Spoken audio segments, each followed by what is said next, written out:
Inside the 200, overpass a length clear from Briasa, breathing down his neck. Overpass being tackled by Briasa the outside. Briasa goes to overpass. Briasa overpass. Briasa won the TJ. Welcome to Bet Doctor, behind the curtain look at how pro punters operate. I'm your host Scoot, and this show is proudly brought to you by Punting Form, Racing Tas and Racing Queensland. John Walter is here, he's up and about, he's halfway through the championships up in Sydney. Proudly brought to you by Ritalin and pre-workout and Red Cordial. Beautiful. Hey, I've been on the creatine lately and it's doing wonders for me. DK and Nico, how's things down in Melbourne? It's still sunny, hot, and tipping the hoses are still out down there. No, weather's fantastic. I think I was just looking at Bendigo's forecast, 26 today, and then it just gets better. I think it's 30 Saturday, 28, 29s either side. So we're in, we've got some rare sort of lovely April weather at the moment, but up and about. It's only week one of school holiday, so I'm still going all right. Don't same time, same place next week. Scoot, you might get a different answer. Tilt. No, Tilt. Nico's not in. No, Nico's on the Zoom. And maybe I did see something maybe on the top of his lip there. He maybe didn't want to show me. Where are you, Nico? You there? There he is. It was a bad morning for the traffic. I sort of looked at that and I thought, stuff that. So don't know what happened there with the school holidays. Must have been a prank somewhere or something. But gave me a bit more time to do a bit more form as well for the weekend, which looks like it's going to be huge. And as DK said, good weather. Keen to get to Bendigo on Saturday. It's one of my favourite tracks and keen to bet up there. So, it's the main day for me. Day two of the championships takes a bit of a backseat to Bendigo. You're all right there, Walt? I'm all right. Listening to that. Tell you what, backseat. Everyone's taking a backseat to Group 1 DK, Briasa. There was Nicolini Vito. A bit of love from most of the team on Torrenzino. Celine gave it a 12 or 13 or 14 out of 10, I thought. Changed the whip just at the right time, steered it and did all the hard stuff there. Vinrock was a good one. Nico, Walt, everyone was keen on that one, even you, DK. So tell you what, if you lost last week... Wasn't our fault. Yeah, it wasn't our fault. Wasn't our fault. Wasn't our fault. So hat tip to you boys down in Melbourne, and everyone's seeing them really, really well. So hopefully we can continue. The big question I've got, Jay Walter, J-Mac was over in Dubai, and Romantic Warrior actually, he did a fantastic job beating the lip and might have been a bit light, might have just gutted him the dirt run. But the mighty Japanese, mate. They're too big, too strong. The Japanese?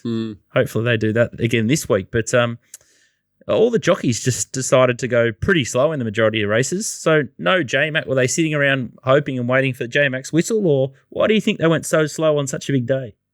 Any theory? None of them like leading and have any clue about what to do once they get there. For the most part, there was a win. There was a Southerly, but that just seems to be it. I don't know. It used to be big pressure, big races. You get big tempo, but now it just seems. You get it's just so frustrating, isn't it? And I don't know whether it's so many people with the same thought of old Fonky that you need cover and all this. I don't know, but yeah, it's so frustrating watching so many.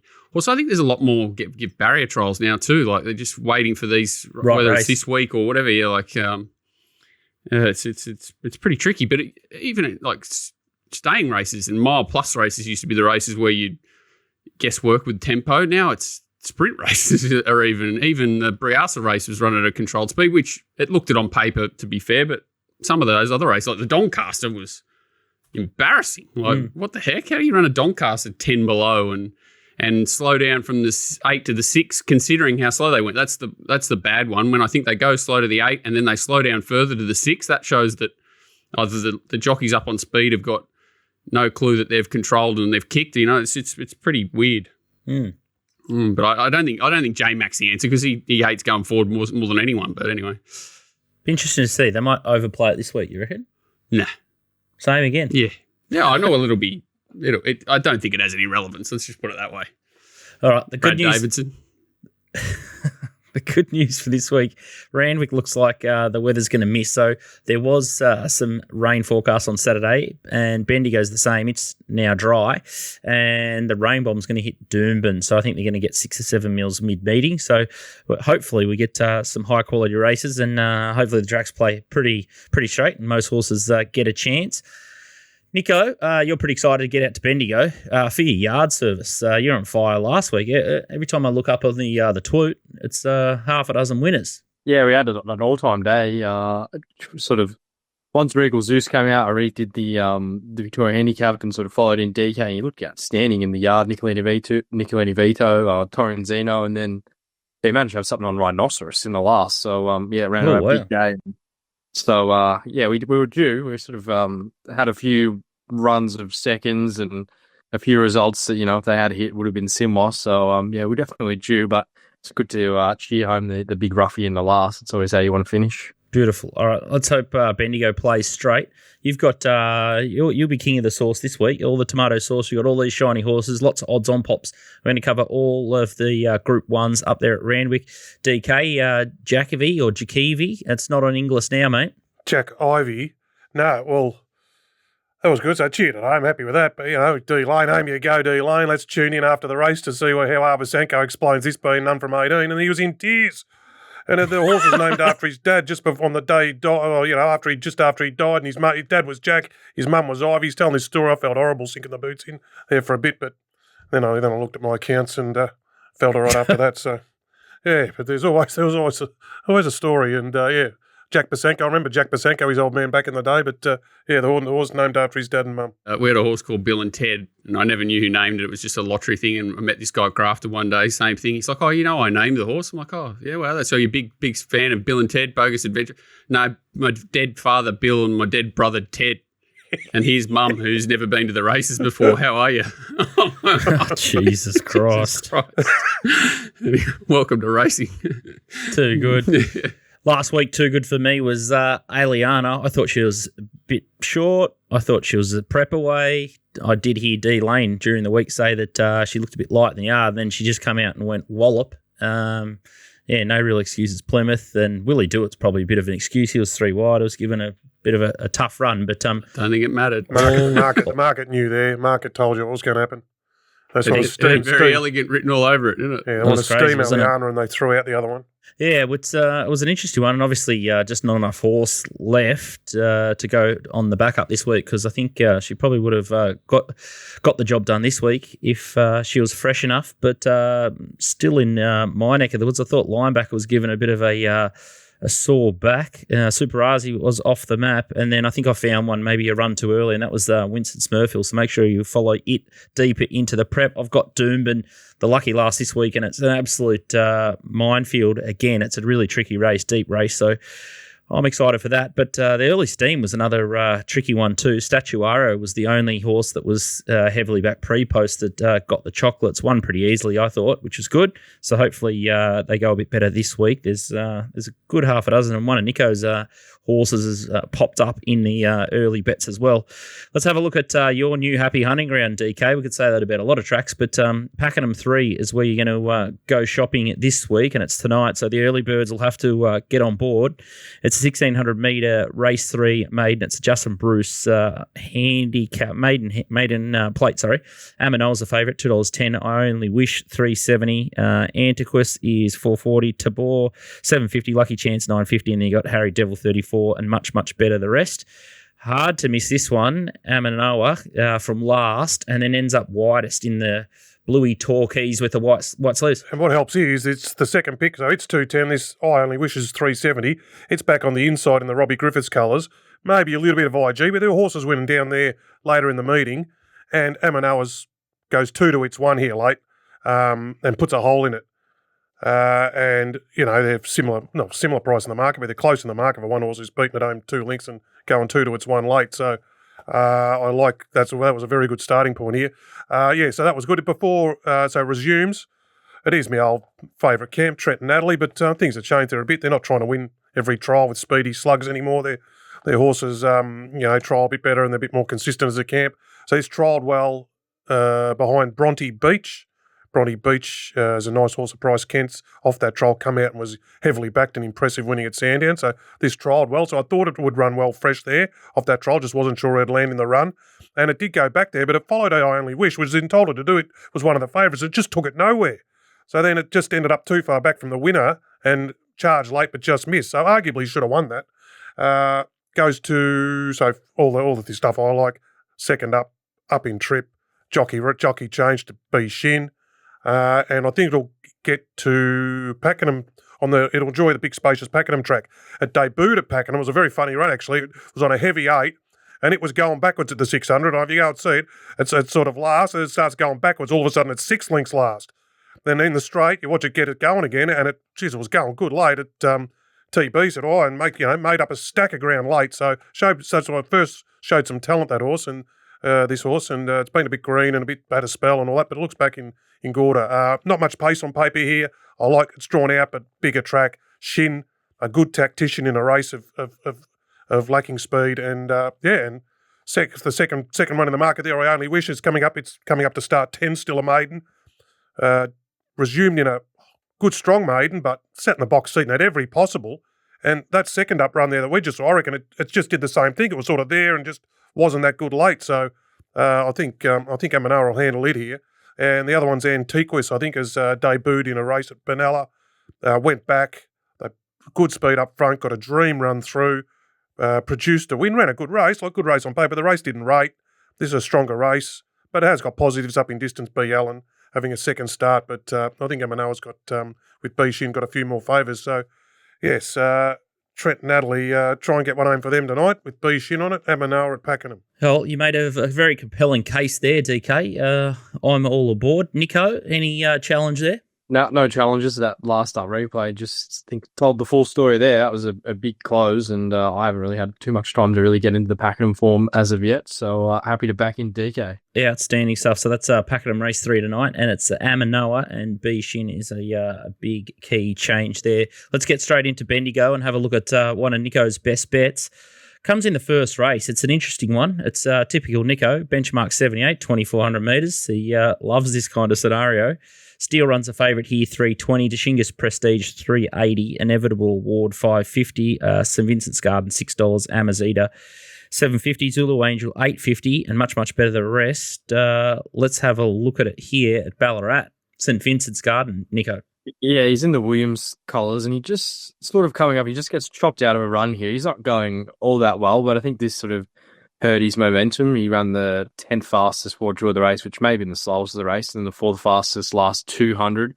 Inside him is Alma Rise. She didn't have probably as clear a run as him late, but he was sort of taking a little bit of ground off her. I think that was quite a strong race. I think that's probably one of the stronger form lines coming in. The Waller horse looks to go quite well. There's a few horses that were pretty progressive, sort of internationals, only having their second starts here in Australia. So, if one of them was here, I'd be really keen to back him. But you look through this horse's sort of career, I just don't think he's had things really go his way since he's come to Australia. His first run, Sunshine Coast, he got a long way back and absolutely flew to the line behind Diablo Bolt. That was in a benchmark 70. That horse has really gone on with it since and won a couple races in Metropolitan Brisbane. And I think he even went to Sydney and started hard in the market.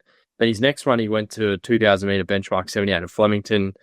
Vegas Night set up just a brutal tempo. He got way too far back and just sort of grind to the line. I think his run after that was End of Prep. This horse is rated way down in the ratings now. Like, he's a 67 rater. You look at his form overseas, like, he wasn't far off Circle of Fire in a Queen's Vase. He crossed the line with Etna Rosso. Like, that horse has won a Newcastle Cup.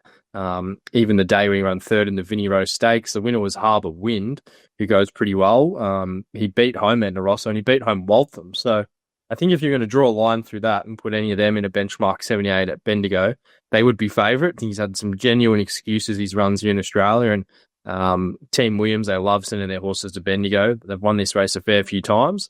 And I thought right down in the weights was also a big positive for him. Would have loved if Preble could take the full 3 kilos off, so he'll only get in with probably 53 here instead of 51.5, but that's still pretty good in a race where your favourites still run. You could probably make some excuses, drawn 11 last start on that Moonee Valley track, but he was beaten 8 lengths. Dashingus Prestige needs another win. He sort of loomed up to win that race and couldn't go past. Inevitable Award, he's coming back from the Roy Higgins. All his form prior to that was at 2000, and I don't know, maybe he didn't stay last start. Maybe the drop back in grade is going to be a big positive, but again, he was beaten 8 lengths. And Zulu Angel, the other key chance in the race, brought in some okay Tasmanian form, was on the fence last start at Moonee Valley and had every sort of possible chance. Ran well, but I don't think it's going to get as many favours here. So I thought there was a lot in St Vincent's Garden's favour. Good mount. They like sending their horses to this track, and he just seems like he's at the right point of his preparation, stepping up to 2,400, potentially a slowly run race, and if he can run up to his best, I thought he was a really good chance at $6. I think it's probably a bit of D-Day for him here in Australia, but off his UK form and a few things sort of not going his way so far in Australia, his SPs, I think you can make a really good case for him at the price, and it's a race where a few of the others have a few question marks. So I was pretty keen to play him D-Day, but I think he'll run really well. Gee, I couldn't back Steel Run before I saw him again at $3.20. It looks absolute poison for me. Might be something in his steward's report if there was, Nico or DK, but yeah, good starting point taking it on, I thought. Yeah, well, Kent, I saw an article.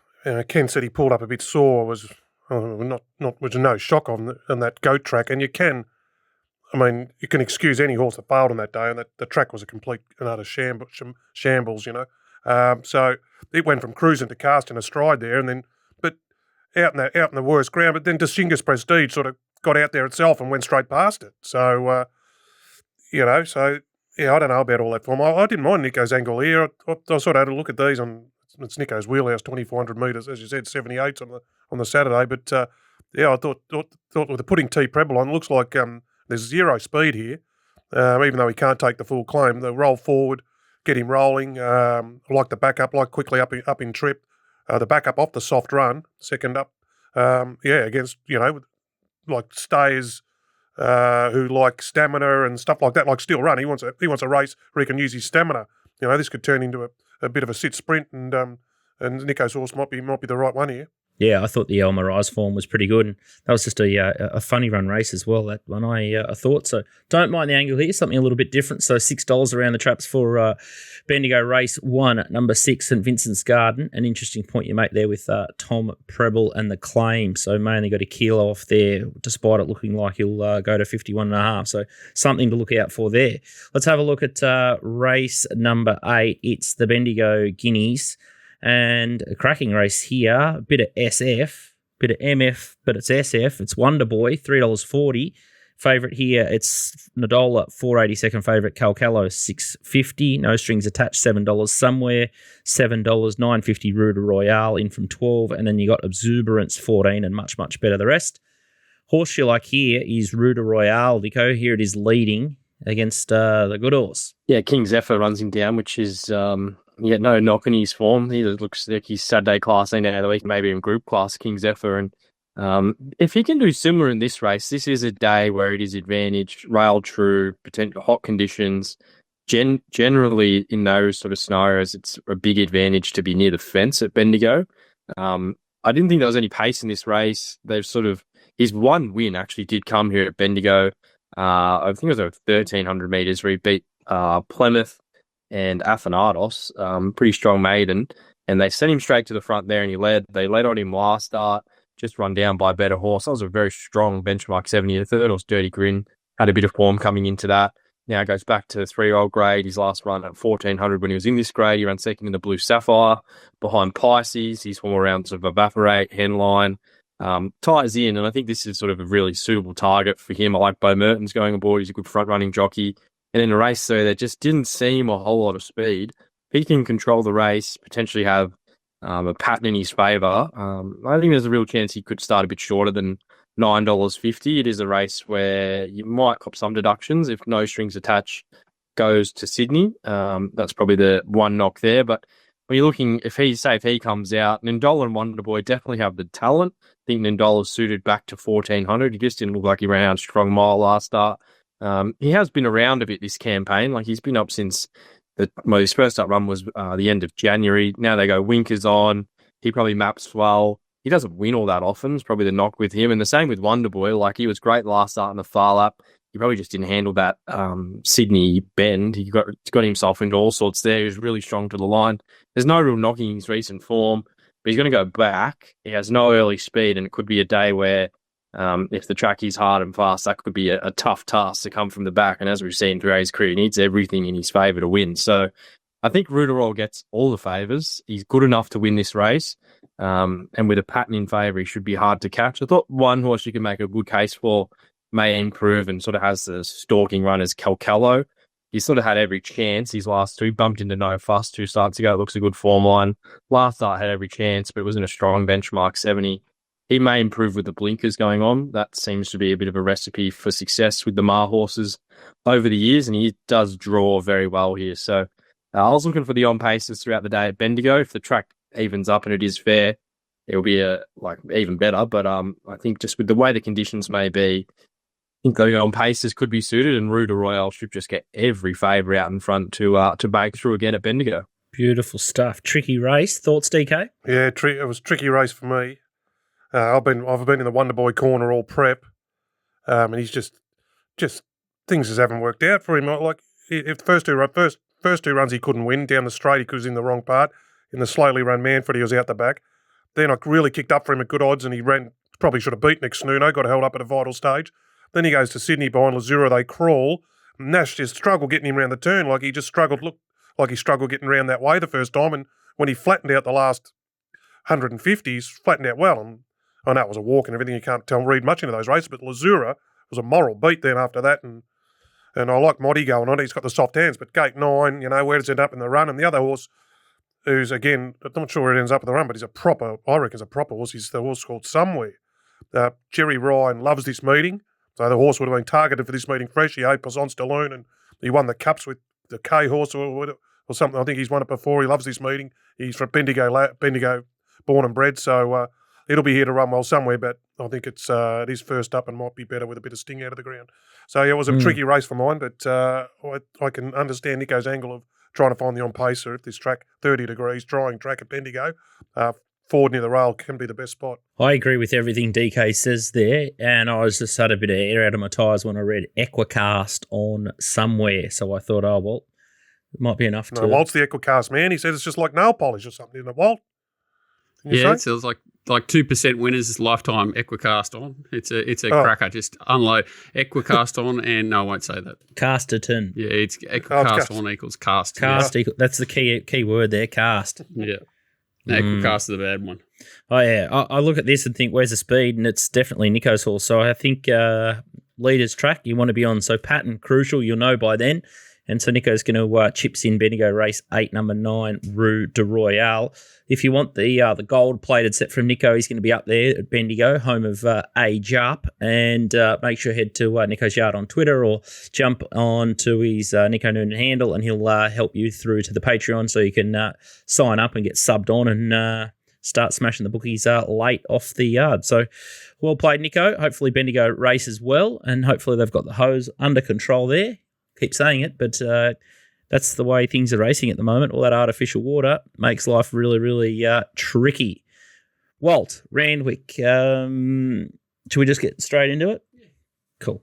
All right, it's race 6. It's the Oaks. It's the Group 1 Oaks, and red hot favourite here, Treasure of the Moment, $1.65, Like a Lucy, $4.20, Belle de Tell, $9, Verona Rose, $11, Dubai Gold Rush, $17, Yu Wang, $21, Miss Alexis, 34, and much, much better, the rest. Yu Wang. Barry Draw just worked out beautifully here. So she worked hard in a fast run race this time, Treasure of the Moment. Who's that? Benegil is coming off. It's inside. It's not in the race. They had their chance to sort of come after her here. I don't think any of these runners, Verona Rose coming from the back late and El Hazel down the outside. So they had the softest of soft run. She was up on speed. So they've got to somehow try and find that, whatever it is, 4 or 5 lengths. And she's going to be in the same spot again on a probably softer tempo, and they're going to be in the back again. So anything from that race, good luck turning the tables. And this is Belle de Tell in the black with the red colours, and she was off a bit of a break here, and the further it goes, the better she goes. Yeah, we'd prep, we'd run, so had breaks between the last few, scratched a few times. But this race was one of those farcically run races that we sort of talked about. And not only did they go horrifically slow, they slowed down again in here from 8 to 6. So let these sprinters into it, and that's the potential worry with this horse in particular is that she's maybe more a mile, a 2,000 metre horse tops. I know that was 2,000, but it was run more like a 1,400 metre race. Has to step up to a 2,400. So if she runs the trip, she's somewhat dangerous for sure. She just does nothing but find the line. But she was very green down here, Walt, when she was racing down here. So they were right there trying to get her to settle. She over raced. She late. She raced greenly. I think the crossover helped there, the noseband. But she'd have to settle at the 2,400. Perfectly, yeah. And there's no leader. I thought the horse that went quite well in that race that was out the back and may improve is Mystic Lexus. She was probably the one that looked more of a 2,400 metre horse potentially to me, sort of got left behind in that race, which I'm not real worried about stepping up to the 2,400 here, but she obviously has to improve. I'm a big Verona Rose fan, but draws wide. K-Max probably going to be out the back last. I think you're peeing into the wind, trying to find something to beat this horse here, unfortunately. And I love the horse. Think she's a very, very good horse, but I think she'll win. Treasure the moment. We learned our lesson No with the surprises. Kiwis last week, didn't we? I mean, you had that. What the market think of the Kiwi versus the local last week. And this one's, I think it's a 7th or 8th run first prep. She's got an enormous record, but probably the further you get into it, the least impressive she looks. She still gets the job done. She's obviously a bloody good horse with a big engine, but last start she was just sort of wobbling everywhere for the last 4 and just somehow won. I don't think that effort wins this race. I think our fillies look deep, but not sure it's the same over there. I think the Colts maybe like Willie Do It might be a bit of a stronger proposition than this horse, even though she does has a great record. Yeah, couldn't agree more. As fresh as sort of Willie came here, she's complete opposite. She's just so deep into her prep. So I'd be happy to side with Walt there with Treasure the Moment. Definitely looks hard to beat. And yeah, we've just missed the big clash with Aliana not there. Sydney Cup is the next one. It's race 7 on the program. And the favourite here is Alicants for Tim Clark and Gabe Waterhouse. 850 Zardozi, Birdman 850, Duke de Sessa 950, Circle of Fire 18. You got Arapaho 20, River of Stars 20, Valiant King 21, Athabascan 26, Strathtay 31, Warmonger 34, and much, much better the rest. The Chairman's is the first lead up we'll have a look at, and that was a perfectly rated Tim Clark ride, I thought. At the grey out in front, and there's a host of things that are trying to chase him down. Yeah, the Birdman. So, 2 starts ago, Letterman Merry Dance and ran fast the whole way. This time sort of had to bustle up to hold a spot inside. Then they went too slow, so he sort of whipped around. And then from the 800 metre mark or so, I think he went about 10 or 11 above. So very hard to run down any sort of stayer that's running home 10 or 11 above the last 800. But he's done it off a fast and slow tempo and looks to get conditions to suit again on Saturday. This is the Tancred. So this is Duke de Sessa, Circle of Fires in this race as well. Rivers of Stars is knocking up there in the Yulong Black Cup. Yeah, you'd say this is more of a race, right? This is his top line, isn't it? So Duke has to tackle 3,200. That's probably his key. I still was couldn't believe they didn't run him in the Melbourne Cup over the spring. So I don't think he's an issue at 3,200. He looked dominant over Arapaho late there, if anything, who comes out of that race as well. And I didn't think anything else that sort of ran in there looks too dangerous heading to Saturday. The other horse we've got the replay of is Zadozi, and I know Nico was sort of kicking up for this a bit, and there's Light Infantry Man, a little bit of a trumpet for DK, and you didn't mind it either. You got a tissue there. And there's a tissue shitting itself with carrying Nico Heathcote's hopes and dreams down the outside. Look at it. Run forth. I wish he had have backed it for the place. It would have been the only thing that would have made me a little bit happier. I reckon there's a shelf here. Deny Knowledge being able to kick back and beat those two. I reckon that's a bit of a slow on them this weekend, I tell you. She ran 4th in the Melbourne Cup, right? Yeah, she ran 4th in the Melbourne Cup, so it's pretty hard to not take her somewhat serious. But I don't know what it is. She's obviously going okay, Zardozi, but I think she was a different beast in the spring. I think she does have to lift her level.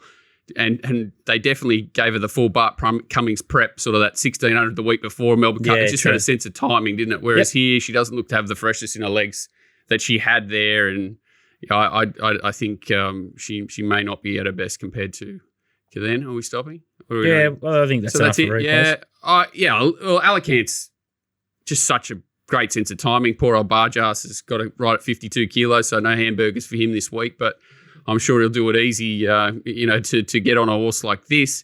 Draws absolutely perfectly in the middle. I think there's only a couple of other sort of on paces, sort of River of Stars and Duke de Sessa, who won't want to push the speed. I wouldn't think Duke de Sessa and River of Stars, I don't know, what does he do? Sacrificial lamb? Yeah, Waller? potentially, but I don't think that really worries Alicants anyway. I think a bunny for him would be absolutely ideal. Probably being left alone in front's the hardest thing to do over 3,200. So Tim would probably love a bunny, but either way, it's going to be up there and making its own luck and just looks completely bulletproof. Do I want to take $2.50 in a Sydney Cup about a horse having its first crack at this sort of class over this sort of trip? Probably not, but if you're going to do it, he profiles extremely well.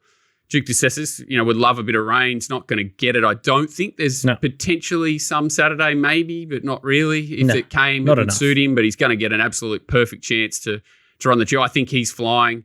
I don't. I'm absolutely obsessed with this Strathday, and if anyone can go back, I reckon he's been dead 10 starts in a row. Like if this was Harold Park, I'd say this horse could come out and lead from the outside gate and just absolutely bolt in. And the horse is just driving me. He ran the fourth fastest last 200 of the day last start after old mate got absolutely bamboozled on the turn. I don't know what he was doing, but he's done it like 10 runs of his last 12 or something. Who, Jay? Well, and the horse, I don't know. It's just, man, and you just thought, oh, well, they'll fly over some superstar with 50 kilos and this horse will piece. It's 33-1. Like, it's going around a winner for me, Strathday. It's the only horse down in the weights I think can, the Birdman, I think he'll beat Birdman home. Valiant King was okay. Tajani's has got that 3,200. It's got class sort of, I think Duke Ducessis, Alicant's and Strathday are sort of my top three. Alicant's the horse to beat for sure. But, not too many surprises there. But just Strathday, I know I'm just going to keep betting. I just know I'm just going to get sucked in. This is it. Because if he has been, this has got to be his grand final, isn't it? Where's he going to go to after this? Are you going to go to the Nakayama Jumps or something? I don't know. What are they going to run him dead for in this? Like, surely he's going to be put in the race at some stage. In J Ford, we trust. Oh, man. What about that when, the old Waller comes out with 10 runners and you just think, well, no riders down. Come on. Find someone I can't think of. No. It's a great bet, the place. Yeah, great bet, win and place. 10-ish dollars the place is a, one by 44. Is a good bet. Yeah, with the 1 by 44, absolutely. One win, 44 the place. Nico, I'll go to you. You like staying races. Yeah, well, I did a bit of sort of looking at the history of this race. In the last 10 years, all the winners, bar Who Shot the Barman, have carried less than 55 kilos, and he's probably one of the best horses to win it in the last 10 years. So for mine, that sort of rules out the top two a little bit, given the weights. I backed Sadozi. I saw when they were going in the race, she was $11 all in, and I thought, this will start way shorter. And she's probably going to nearly start that on the day. I sort of agree. She just seems like she might be lacking a run or something there. It just doesn't feel like the perfect setup like it was in the Melbourne Cup. I thought Athabaskan was really good in the Chairman's. He's going to get a nice run. Blinkers go back on. He seems like he's really just been set for this. And I could make a good case to Janis. From the draw, he's going to need a bit of luck, but he brings in that different form line. I thought mostly Cloudy would also run well coming up from Melbourne. You could make a case for a few of those horses down the bottom. I agree with Walt. Strathday hasn't really been ridden to advantage recently, and he could be one that could jump out of the ground. But yeah, if I was playing exotics, I'd chuck in mostly Cloudy and Tajanis, and I'll be back in Athabaskan 1 by 3. Love it. DK, Group 1 DK. I couldn't add much for Walt was singing on my tune. I love Ella Cancel lead. And Duke Ducessis will follow it and they'll dominate the race. I would have thought there's forward on the rail. They'll just saving all the ground and controlling the race. Just Duke Ducessis, I thought that the step to 20 to 3,200 was the query, but you look how strong he's been. And look at it, I think he's fourth up into it. So they're obviously targeting it. And just the way how strong he's been. His runs have all been first class, all prep. He's just a good horse. And he's a line finder. So took Dubai Honour to beat him the other day, and he's holding off a strong horse like Arapaho. So, but I love a big gay leader out in front. So, I thought they'd dominate the race. Hang on, clip that up, Borco. Clip that up, son. Oh, man. Oh, that's made my day. Big gay leader out in front. Too good. At least he didn't say I love a big gay leader right behind me. So that would have been too much. Circle of Fire is the other one that I'll put in Scooty's Exotics for. I thought it sort of whacked on okay, and 3,200's right up its alley. Circle of Fire, C Mark and bring it back. But what an absolute beauty of a race. Allicances to lose. Let's straighten the wheels here a little bit, and it's it's not the Randwick, it's the Queen Elizabeth. It's 2,000 metre race, and you got the good horses going around here. This is mouth-watering contest. $1.85 via Sistina. Dubai Honour, $6. Ration Park is $15. Cho Wolf, $15. Buckaroo, $16. Light Infantry Man, $17. Tom Kitten, $20. Vorbarn, $26. Faulkner Park, $26. Deny Knowledge, $26. Lindemann, $41. Middle Earth, $41.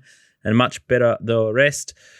Let's look at the Randwick, a replay, and this is via Sistina, Faulkner Park, Lindemann. How do you think she's going? Yeah, slow run race. She's done similar to this nearly every start except for one. So that's probably the talking point. But pure professional, had the absolute perfect running transit here.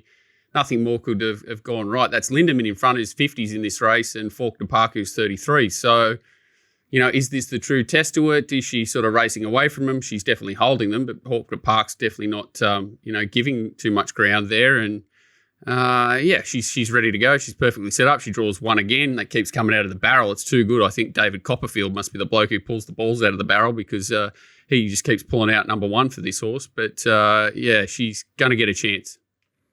All right. And the other one that I like here is the Japanese horse, Satellite, and widest in the baldy face. Oh, this is the Hollywood Park run. Yeah, this is the Breeders' Cup meeting, and this is Is it Rousham Park? River of Stars or something bloody thing in front. It's a fairly talented creature, the one it's chasing here. And his record's good. He's a funny horse. Like a lot of these Japanese horses, these sort of line finders, whatever. He's a bit one pace, a hard horse to get a grasp on. When he comes back to a winnable race, he seems to put him away, Rousham Park. But his 2,000 metre record's excellent. 111 days off, no problem for him. Races really well fresh, draws really awkwardly. But at least they put a local yokel on. That certainly helps, I think. And yeah, he's very, I don't think he's like the super sleeper, but he's definitely no surprise to see him in the finish, that's for sure. Christophe Lemaire, I thought, was an interesting booking, and I think D Lane's come out and said he's better than prognosis. Yeah, well, I call Christophe Lemaire a bit like a local yokel compared to a Takanori Yashimura, because he's one of the best riders in the world. Pardon, what was that? Is there another one? So we've just seen Dubai so I could play that again, and then I could play Buckaroo in the George Ryder. It's the horse that is probably my knockout, but I just think she's insanely short. Dubai on incredible 2,400 back to 2,000's the query for it, as it is for Vauban.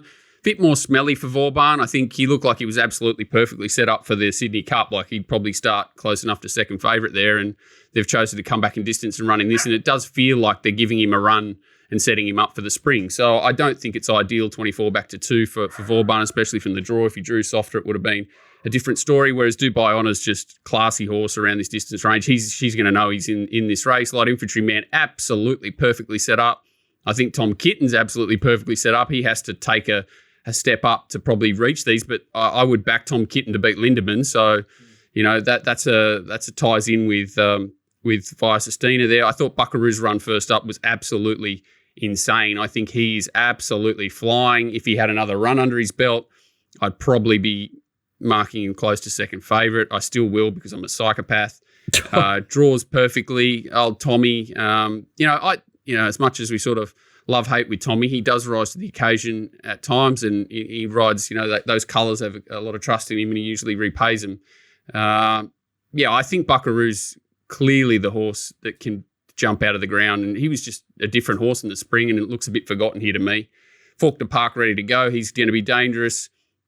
Deny Knowledge was good, but she's probably going to control this race, you'd imagine, unless something weird happens. She's the one who probably needs to roll along to be at her best. She probably needs to find a couple of lengths, or the others have off day, because she's probably going to be a little bit vulnerable at the other end, to a sit sprinter. But I just can't get her this short. I think she should be sort of closer to 6 to 4, 2 to 1, unless the Cox Plate very elegant Via Sistina shows up and she blows their heads off. But do you bet to that, or do you bet to the one that we've seen every other start basically she's gone around, where she's a very, very good horse, but she shouldn't be odds on against this level. So I'm Buckaroo, each way is probably my clear play, and I wouldn't be surprised if Dubai Honour, Light Infantry Man, Tom Kitten, others are in the finish. If she wins, I'll be losing.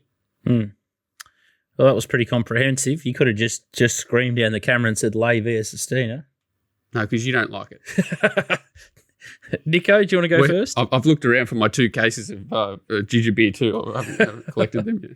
Sort of thinking like 220, 230, I'd back her. If she goes the other way, I'm happy to leave her. But I do think the map works out perfect. Like drawn barrier 1, looks like there'll be good tempo. Looking through the field, the Light Infantry Man comes off a really fast run, 2,000. How's he going to handle that? Seawolf, I think, will have to improve off last start. Like, I think he'll run much better here. Tom Kitten sort of screaming out for 2,000, but is he too deep into his prep? Dubai Honours, a lot of his recent form is at 2,400, but not a lot of it's at 2,000 at this elite level, because we've seen what he can do at 2,000 when he won this race a few years ago. It's going back a while now, so I think it works out really well for her. 220, I'll bet. Any short, I'll just happy to leave her go. DK? Yeah, I'd love. What's the track going to be up there? It's not going to be wet. I mean, if it was, hey, 5-ish, 5-ish, 5-ish, yeah. Any sort of like again Buckaroo on the any you get any soft six or anything like that. Like I attached myself to his wagon last year, and he versus Dino, she only beat him at a pimple in the bloody Turnbull, so he lines up against her, and I'm with Walt there. I think he'll run a hell of a race. He's just a good horse, and Versus Dina's fourth up. She was fourth up in the Cox Plate, but she didn't. I think throwing the jockey that Tuesday morning definitely had something to do with that outrageous performance on the Saturday. It has to be. It's just such an outlier, So people say, she's fourth up like she was into the Cox Plate, but do something similar. But I think there's something in that throwing the rider that other morning, having that big blowout, and then whatever happened there. So I think she'll get the black odds. I'm pretty sure about that. Just a deep race. I can't have much more. I don't like horses. It's a quick turnaround back in trip. Like back in trip, you like them a little bit fresh. It's 9 days or 10, 11 days. It's coming back in trip. Dubai Honours. So no, I'm at the odds. I'm again agreeing with Walt Buckaroo. Yeah, I did like someone on Twitter. They said when's she going to do her track work? Sans rider without rider. Have they spun around 5 laps, no jockey this week? I'll tell you what he's doing a lot is a lot of these clean-out trials, especially 3 weeks between runs, he just pretty much always gives them a little spin-around trial now, Waller. It's an interesting maybe he's learned something from that. Yeah, I was going to say. Might have learned something from it. Might be. Maybe that's it. Maybe he thinks 3 weeks is just too long for these sort of testing races. But, yeah. No, I agree. As this sort of the boys have all brought up, it's just those 2,400-metre horses back are all coming off harder runs, but it's a deep race, great race. As someone said, it's probably one of the strongest Queen Elizabeths for a long time, and I'd have to agree. It's a great contest. Yeah, I couldn't touch her at $2, $2.50, $3. I'd probably have her more $4 via Sustina before. Oh, he's been stinging to stay that. Oh, he's been waiting. He's coiled up there, DK, wasn't he? $4. Oh, DK. She hasn't had a real contest yet. You could have tied that in. If you had a new sponsor this week, you could have tied it straight into, and we'll be giving you that at lay the absolute pajees out. No, I think, Dubai Honour, Buckaroo, and the Jap, they're the three small bets that you have, but I've got little interest again. It's in the race. I don't think it's a great betting Mate, race. You're betting $4 the $1.70 chance. You've got no interest in the race. No, well, they're the 3 horses. I'm going to back 3 to beat her, but it's not going to be the last thing I do. It's not going to... Oh, you've still got Adelaide. No, you just can't go Adelaide race 9 after this. It's not a race that you go balls to the wall. Great spectacle. Yeah. Sit and cheer. It definitely is. Of the 7 favourites that are 6 to 4 or shorter, it's the one that I think has got the most competition, probably. Fangirl too. We'll get there in a second.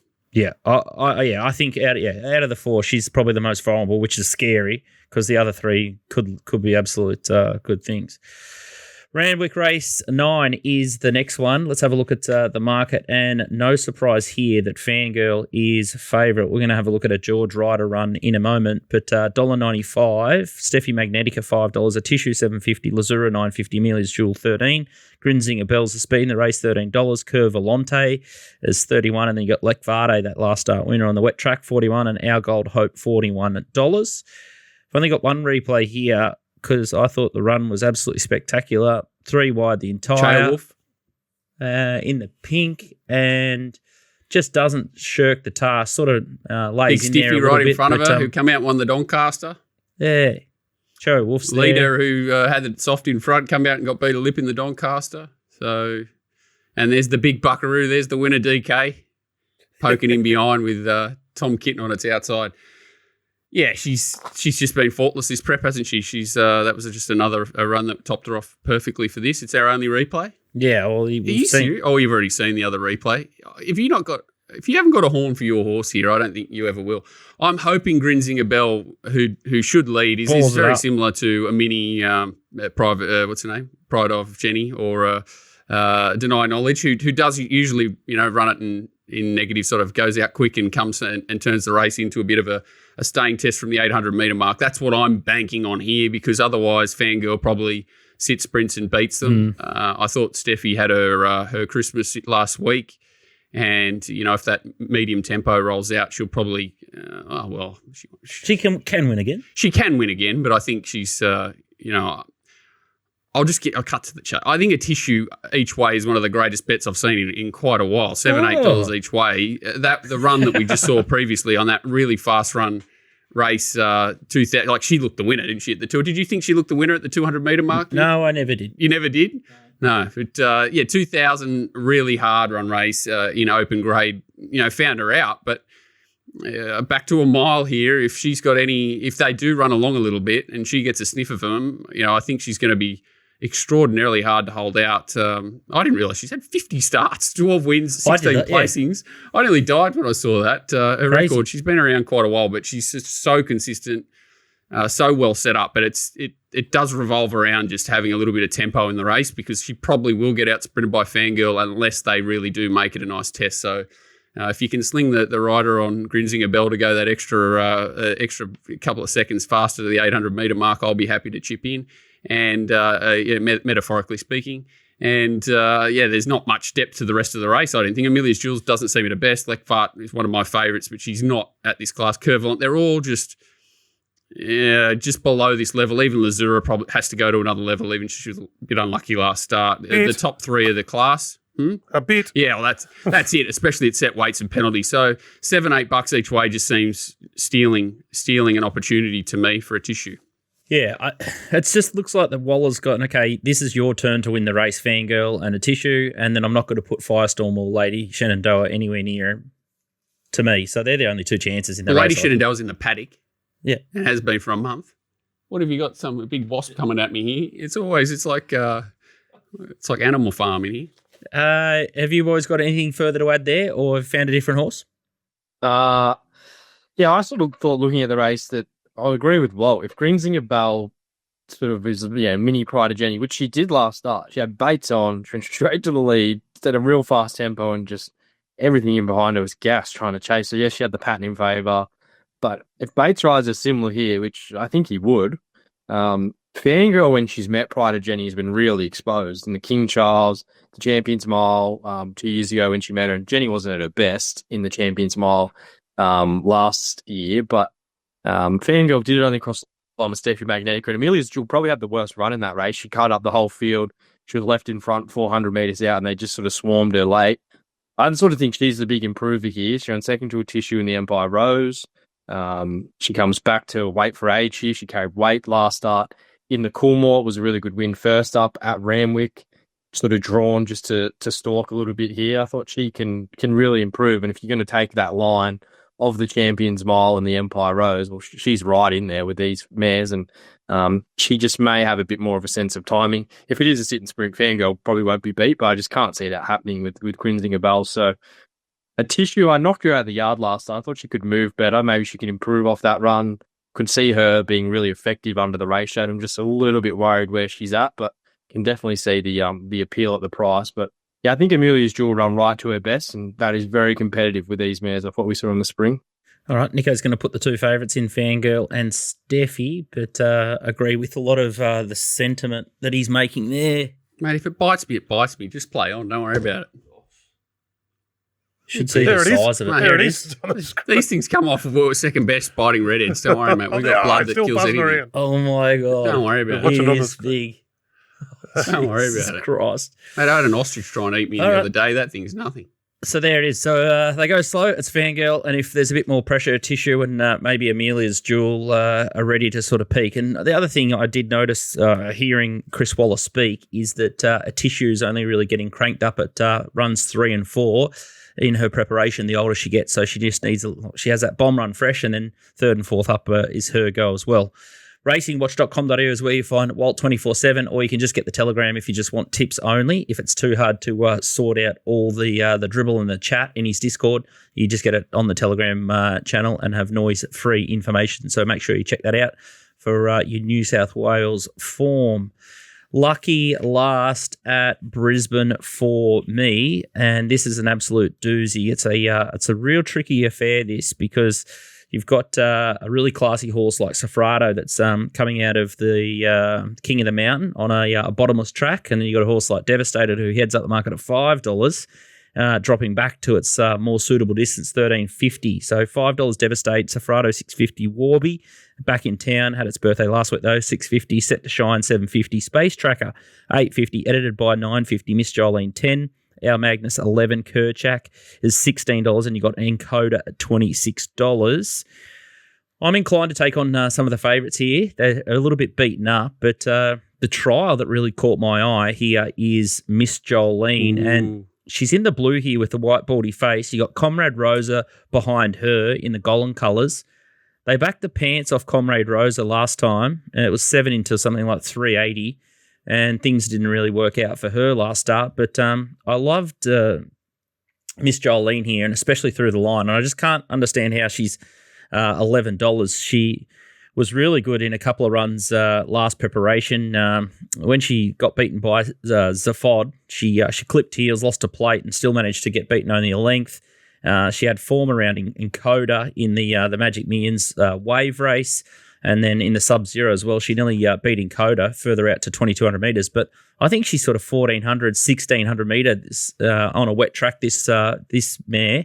And I think she just loves any rain around. So if we're going to get 6 to 7 mils during the meeting, I think she's just auto bet job. Like she's got form around King Colorado in the JJ Atkins. She only got Jesus beaten. Christ, that was in 2023 or something, or 22. Well, that was the last winner I backed. But then again, and then prior to that, in the lead up to the JJ Atkins, she's there with the 55.5 versus say 57 Sofrado, and now you've got 60 kilos or 60.5 kilos Sofrado versus 56 kilos Miss Jolene. And the other good thing with that trial, it was on the 18th of March, so she's wound right up here, and she's only 80 days off her 2,200 metre form. So she's got the residual fitness. The only negative I could find is CJ Graham from barrier 2. I'd probably think the fence chops out a bit with that rain around, but auto bet time for Miss Jolene. And if you forgive Sofrado, he might get back out to sort of $9 on the day, and he'd be the saver. But they're the two best ways to play it.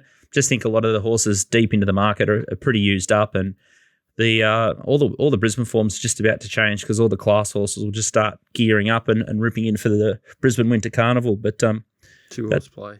That's the way I've seen it. Edited by. What's that? Edited by. They finally worked I think they worked this horse out last prep. It's got Your Man 2+3 on him, but wide draw sort of it takes the thinking out of it for 2+3, which is always a good thing. 52 straight to the front ish. If it goes to the front controls. I like the two-horse play because she's going to need a little bit of luck, and I always like if you're backing a horse like Miss Jolene, you want to sort of have something up in front as protection rather than something that's going to come behind, because nothing is going to out-finish her, you wouldn't think, and if it does, too good. But I think I'm right along the same lines as you here. She's a very, very good horse and very dangerous fresh. CJ and I, we have a love-hate relationship, but always $12 her and headed it by around $10 straight to the front or up on speed, and might be able to get 8 stakes, Scooty, if all these even money shots went in Sydney, because it's very rarely a good thing for me. No, and me too. But there's a ton of speed in this race, so hopefully it sets up for Miss Jolie especially, and it'd be interesting to see the tactics on Mark Duplessis, because he's not really a good rider of leaders. And he got one home for his high bar one day. I'm just going to hang the hat on there or something. It was about 3 years ago when he led on it, and I think it fell in. So we'll just hope that he does something similar. But no, I'd rather Miss Jolene's the one we want to win. Beautiful. $11. I don't think it'll last. I think it'll be more like $7 or even less, closer to jump time. Puntingform.com.au is how I do the form. I can do it Queensland, SA, Vic, New South Wales, Hong Kong. They've got the lot, so make sure you check that out with their benchmarks and their sectional times. Couple of market movers early in betting, and the first one here, Nico, is for you. Race 8, number 4, Ndola, 9 into 550. Nice little mistake there, as you said. Yeah, you could make a case that $9 was over the odds. He's just needs another win, back in distance a tick. I think the winkers are on, which is probably also a tick, but you know what you're going to get with him. He's going to need a fair bit of luck and things to go his way. So $9, yeah, you'd probably take that. $5.50 is more his right price. $3.20. They bet about Alicant's early. Race 7, number 8, Alicant's $3.20 into $2.50. Yeah, Is you it gonna think it'll keep- get back to $3 You with the reckon? Sydney Cup, and you think that there'd be enough queries there that'll hover around that price. If it gets anything north of that, I'd be starting to get a little bit worried. And bit of a groundswell for Russian Park, 21 into 15 in the Queen Elizabeth. Get back out. That all money came from somewhere near Burleigh Golf Course. I think there was just a little bit of betting going on. I don't think it'll come into. I don't think its forms dictates it's going to be one of those that they really grab hold of, and obviously Vice-16 is just going to anchor the market pretty heavily. So I think around that price is probably where it'll hang. Race 4, number 1 is a punter, $5 into $3.70. This horse is definitely suited second up, but I think it's pretty skinny there at the $3.70. I think you'll probably get a little bit bigger there. Poster Girl was a forgive in that race, and I think it's a race of maybe 2 or 3 chances there. Prince Levo goes okay. Mr. Bubbleowski is a bit of a head case, but he can run a race as well. So depending on how much rain sort of hits there, it's definitely an improver, but you got Cody Collis, so there's 2 of him sometimes as well. Race 6, number 8 is Bakil is the next one, 320 into 230. I think it's going for about 4 wins straight, but again, that looks like it's another big jump up in class, so I think it can win, but probably drift there again. And this is probably Nico's money here. Morpheville race 8, number 3. And it's the Tassie Oaks form, 11 into $4.80 here, and it's Cinch. Yeah, we were tipping her strong in that Oaks. She's had a bit of a gap between runs. She'd be really set to peak into Group 1. That'd probably be the only knock I'd have with Saturday, and probably a lot of those horses on Saturday running at Morpheville. It is one of the first days of their carnival, and they got a few bigger fish to fry. I had a good look at that Bakil race, actually, and thought there's a lot of pace in that race. If you can run on, he's probably suited given that, but I thought Helsing could probably bounce back in that race with a soft draw. Bakil, he could get caught wide from the draw. That'd be the real knock if you're looking to pile into the price. But Helsing should get a soft run and probably weave his way through the field.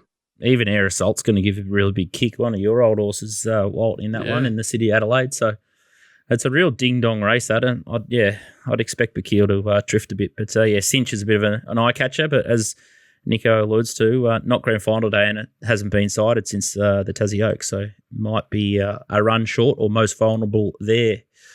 All right, hopefully the boys have shot the lights out again, and you've had you'll have a great day on the punt on Saturday. And big thanks to us boys up here in the Goldie, and good luck, DK. Week 2 school holidays, and hopefully you dart a couple more. Yeah, no, it'll be right, Scoot. Yeah, no, Bendigo. Big day up there. Nico's driving up, so it's got. I think our friend's got a horse in one of the races there, so we'll be booting it home. But looking forward to it. Looking forward to this nice weather. That's the main thing. Outstanding stuff. All right, big thanks to our major sponsors, and we'll see you next week.